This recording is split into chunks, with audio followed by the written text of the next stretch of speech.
반갑습니다. 네, 두 번째 시간이네요. 자, 그동안 우리 여러분들 코로나19로 인해서 많이 불편하기도 하고 무섭기도 하고 정말 힘들었을 거예요. 자, 지금 점점 감소 추세에 접어들었지만 아직 우리 사회적 거리두기 열심히 실천해야 합니다. 자, 우리 코로나19에 대해 많은 정보를 접했겠지만 이번 시간에 한 번 더 정확하게 코로나19에 대해서 알아보고 우리의 대처, 자세에 대해서 확실히 하는 시간을 가져보겠습니다. 체육교과서 페이지 38페이지에 이러한 관련된 내용이 간단하게 있으니 함께 보면 좋을 것 같습니다. 자, 넘어가 볼까요? 자, 우선 코로나19에 대해서 알아보고, 자, 코로나19 관련된 용어를 이해하고, 자, 코로나19 바이러스로 인한 우리의 생활의 변화에 대해서 한번 이야기해보는 시간을 가져보겠습니다. 자, 그럼 코로나19 바이러스의 특성에 대해서 알아볼까요? 자, 우리 코로나19, 그 다음에 코로나 바이러스 같은 걸까요? 다른 걸까요? 자, 무엇인지 정확하게 한번 알아보기 위해 자, 영상을 한번 시청하도록 하겠습니다. 여러분, 이거 아세요? 코로나 바이러스가 정확하게 어떤 녀석인지 말입니다. 자, 먼저 코로나 바이러스가 왜 코로나 바이러스로 불릴까요? 이유는 바로 생김새에 있습니다. 현미경으로 확대했을 때 모습이 마치 왕관을 쓴 것처럼 튀어나온 모양의 돌기를 지녀 라틴어로 왕관을 뜻하는 코로나를 붙여 즉 코로나 바이러스라 이름 붙여졌죠. 적어도 기원전 8000년부터 인류를 괴롭혀온 것으로 알려진 이 코로나 바이러스는 실제 우리 인류에게 알려진 지는 사실 80년밖에 되지 않았습니다. 1931년 미국의 의료진이 닭에서 발견한 것을 최초로 하여 인간보다는 박쥐와 설치류 같은 동물들에게서만 감염된다고 알려졌지만 1967년 최초로 사람에게 감염된 것이 확인됐죠. 사실 코로나 바이러스는 겨울철 감기 환자의 10에서 30%를 차지할 정도로 생각보다 흔한 감기 바이러스입니다. 증상 역시 발열, 두통, 콧물, 기침 등등 일반적인 감기와 비슷하지만 이 코로나 바이러스가 왜 위험하냐고요? 이유는 이 녀석의 특징에 있습니다. 코로나 바이러스의 특징은 바로 어마무시한 변이 속도입니다. 코로나 바이러스는 RNA, 즉 리보액션 구조로 이루어진 바이러스로서 일반적인 DNA 바이러스보다 1000배나 돌연변이 가능성이 큽니다. 처음 시작은 가벼운 증상인 감기만 일으키는 수준이지만 더 독하고 빠르게 확산할 수 있는 고병원성으로 진화하게 되는데 그 결과로 나타나게 된 것이 바로 세상을 공포에 떨게 한 2002년 사스와 2015년의 메르스입니다. 코로나 바이러스가 가장 무서운 점은 바로 동물과 사람 간을 자유롭게 왕복할 수 있는 인수공통 감염병이라는 사실입니다. 사스와 메르스 역시 공통으로 최초의 숙주가 박쥐로 알려졌는데 이 박쥐에서 시작된 코로나 바이러스가 변이를 시작해 중간 숙주의 동물을 거쳐 변이하며 인간에게 치명적인 증상들로 완벽하게 무장한 것으로 알려졌죠. 사스의 경우 박쥐에서 사형 고양이를 거쳐 사람에게, 메르스의 경우엔 박쥐에서 낙타를 거쳐 사람에게로 전파됐는데 중국 우한에서 발생한 신종 코로나 바이러스 역시 용의선상에 박쥐와 사형 고양이, 심지어 뱀 등을 거쳐 변이된 것으로 알려졌습니다. 특히 발병지인 화난시장이 각종 동물을 판매하고 있다는 점에서 매우 의심스러운 상황이죠. 신종 코로나 바이러스의 치사율은 1에서 2%로 알려져 있는데 치사율 80에서 90%에 육박하는 에볼라 바이러스에 비해 별로 위험하지 않다고 생각할 수도 있지만 이 코로나 바이러스가 무서운 건 바로 이 낮은 치사율에 있습니다. 왜냐? 숙주를 단시간 내에 공격하지 않고 최대한 천천히 잠복기를 거치며 더 많은 곳으로 전파하기 때문이죠. 뭐 코로나 바이러스는 아니지만 사실 가장 많은 인류를 죽였다고 하는 1918년에 유명한 스페인 독감 역시 치사율은 4에서 10%에 불과했지만 당시 인구 16억 중 총 5억 명이 감염되어 약 5천만 명 가량이 사망했죠. 이처럼 치사율이 낮다는 것은 역설적으로 숙주가 오랜 활동을 통해 더 많은 감염자들을 만들어낸다는 것입니다. 우한에서 발생한 신종 코로나 바이러스 역시 얼마 지나지 않아 거의 전 세계로 퍼지며 아직도 제대로 된 감염자들을 파악할 수가 없으니까 말이죠. 면역력이 강한 청년층은 독한 감기를 앓는 것으로 끝날 수 있지만 특히 면역력이 아직 제대로 갖춰지지 않은 영유아나 면역력이 약해진 노년층에겐 이것이 치명적으로 작용해 처음엔 호흡기 점막 질환에 불과하지만 중증 폐렴으로 번져 목숨을 앗아가게 됩니다. 거기다 더욱 위험한 점은 이 코로나 바이러스는 백신을 만들기 어렵다는 점이죠. 코로나 바이러스는 체내에 침투한 뒤 계속 변이되기 때문에 감염 경로나 증상에 대한 데이터가 부족하여 대응하는 항원을 찾고 변이를 예측하기가 매우 어렵습니다. 그에 맞는 항생제를 만들어도 곧 내성 때문에 돈이 안 돼서 2000년대 초반엔 많은 글로벌 제약사들이 항생제 개발을 철수하기도 했죠. 이런 탓에 사스와 메르스 역시 아직까지도 치료제와 백신이 없는 판국이라 이 유행성 질환이 언제 사그라들지 사람들은 아직 발만 동동 굴리고 있을 뿐이죠.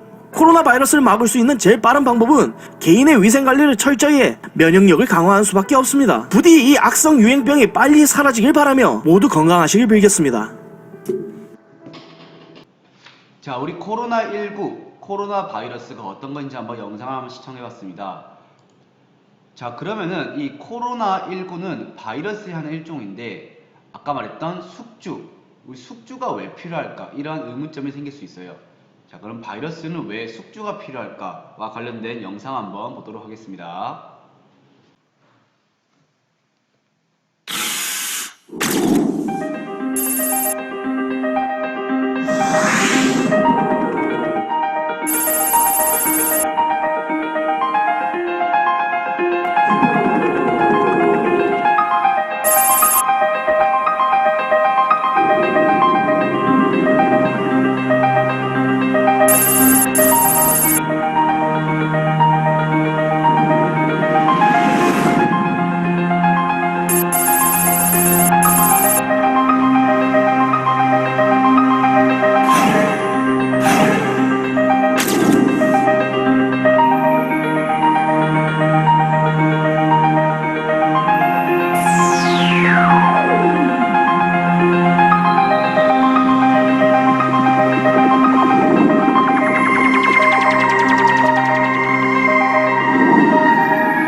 Like having a black sun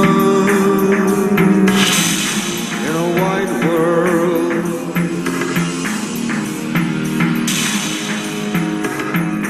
I have a son.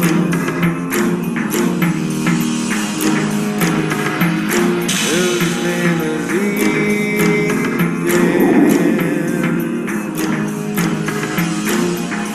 It's his birthright. Beyond the space time.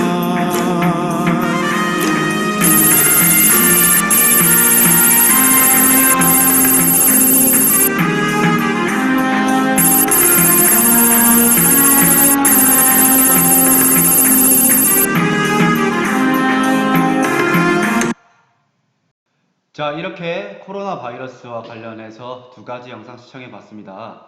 자, 그럼 우리 코로나19와 관련된 용어를 한번 알아볼까요?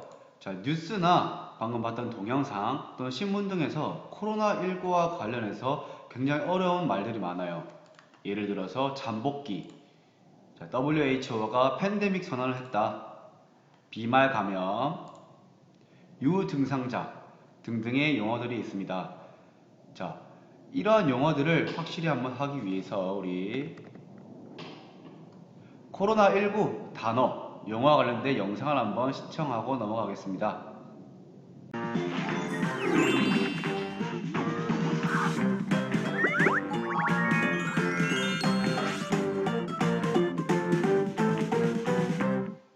대구의 한 아파트에서 코로나19 확진자가 46명이 나와서 처음으로 아파트가 코호트 격리됐습니다. 신종 코로나 바이러스는 공기가 아닌 비말 감염으로 전파되는 것으로 파악됩니다.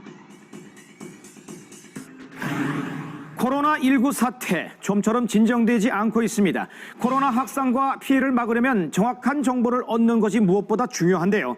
아파트 건물이 코호트 격리됐다. 비말 전파를 조심해야 한다. 여러분, 이게 다 무슨 말인지 이해되시나요? 코로나19 바이러스는 비말 감염으로 전파된다. 여기서 비말, 한자 날다, 비와 물방울 말자로 이루어졌습니다. 날아서 흩어지는 물방울, 쉽게 말해서 침방울이죠. 침방울을 왜 이렇게 어렵게 말하는지요? 침방울을 조심하라. 훨씬 이해도 잘 되죠? 코호트 격리 조치를 했다. 코호트가 뭔 말이요? 자, 영어로 코호트는 동일한 특색이나 행동 양식을 공유하는 집단이란 뜻입니다. 고대 로마 군대의 기본 편제지요. 라틴어 코호스에서 파생됐는데요. 의학에서 특정 질병 감염자나 의료진 모두를 외부와 물리적으로 단절시키고 질병 확산을 막는 행위를 뜻하죠. 그러니까 코호트 격리는 동일 집단 격리라고 하면 되겠습니다. 서울에 첫 드라이브 스루 선별 진료소가 생겼다. 드라이브 스루. 햄버거 살 때 차 안에서 여기 치즈버거 하나요? 예, 여기 있습니다. 맞습니다. 비슷합니다. 운전자가 차에 탄 채로 검사를 받는 방식인데요. 검사를 기다리느라 사람들끼리 접촉하지 않아도 되니까 훨씬 안전하겠죠. 순차 진료소라고 풀어서 설명하면 어떨까요? 특히 요즘 관심이 모아지고 있는 단어 팬데믹. 세계보건기구 WHO가 코로나19가 이제 팬데믹 단계에 접어들었다고 선언했습니다. 팬데믹은 그리스어로 모든 사람을 뜻하는 팬데모에서 온 말인데요. 전염병이 전 세계적으로 대유행하는 상태를 말합니다. 이전에는 전염병의 의미로 에피데믹이라는 단어가 많이 쓰였습니다. 자, 우리 영상 다 같이 시청해 봤습니다. 자, 그러면 우리 더 나아가서 코로나19 바이러스로 인해 우리 생활의 변화를 한번 살펴보도록 하겠습니다. 자, 다음으로 볼 영상은 컨텐츠는 10칸짜리 10컷 만화인데 한번 시청하도록 하겠습니다.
자, 우리 함께 만화를 시청해봤는데 10컷짜리 만화를 통해 우리 느낀 점이 무엇인가요?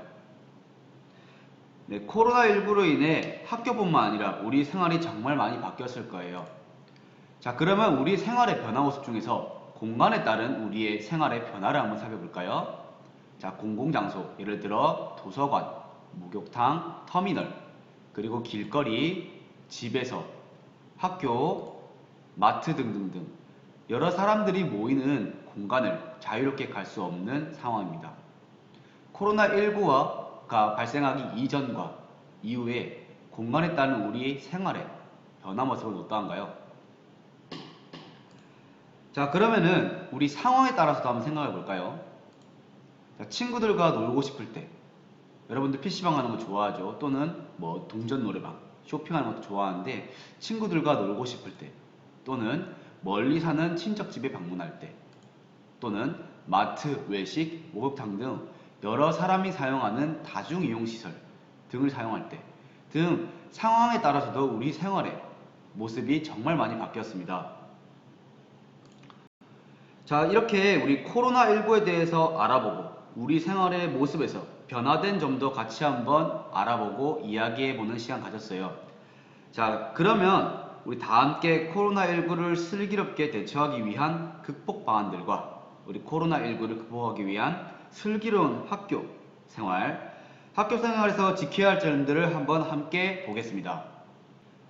자, 우리 코로나19를 예방하기 위해서는 뉴스에서도 많이 봤겠지만 올바른 마스크 착용이 가장 중요하다고 합니다. 자, 그러면 우리 코로나19를 예방하기 위해 올바른 마스크 착용법 영상 한번 볼까요? 잡을 때 이렇게 끈을 이렇게 걸어서 잡아야 됩니다. 그리고 그래, 안 요 윗면에 철사가 있습니다. 이렇게. 있어요. 이게 위로 가야죠. 일단 겁니다. 이렇게. 그러니까 이 표면에 손이 닿으면 안 돼요.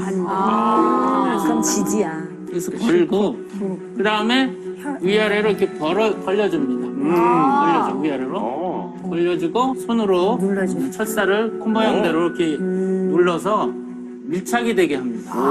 이렇게 하면은 숨 쉴 때 이 마스크가 벌렁벌렁합니다. 이제 벗을 때도 이제 하루 종일 이렇게 다니면 여기 다 묻어 있을 거예요. 묻어 있고 이 안도 묻어 있잖아요. 아주 축축해져. 그래서 이것도 걸어가지고 건드리지 않게 이렇게 해서 안전하게 휴지통에 이렇게 버려야겠죠. 또 하나는 이제 이 마스크를 벗고 손을 씻어야 됩니다. 마스크 씻어야 돼요. 그러면 마스크 쓰기 전에도 손을 씻으면 좋겠네요. 그렇죠. 네, 모두 영상 다 시청 잘 했습니까? 자, 올바른 마스크 착용법에 대해서 살펴봤는데 또 마스크 착용과 더불어 가장 중요한 것, 항상 사람들이 말하는 손 씻기. 자, 올바르게 손을 씻는 것만 해도 손에 있는 바이러스와 세균을 상당수 제거할 수 있다고 해요. 따라서 우리 올바른 손 씻기가 어떤 것인지에 대해서 영상 시청해 보도록 하겠습니다. 올바른 손 씻기를 습관화하는 것은 나의 건강을 지키기 위한 가장 확실한 건강 습관이 될 수 있습니다.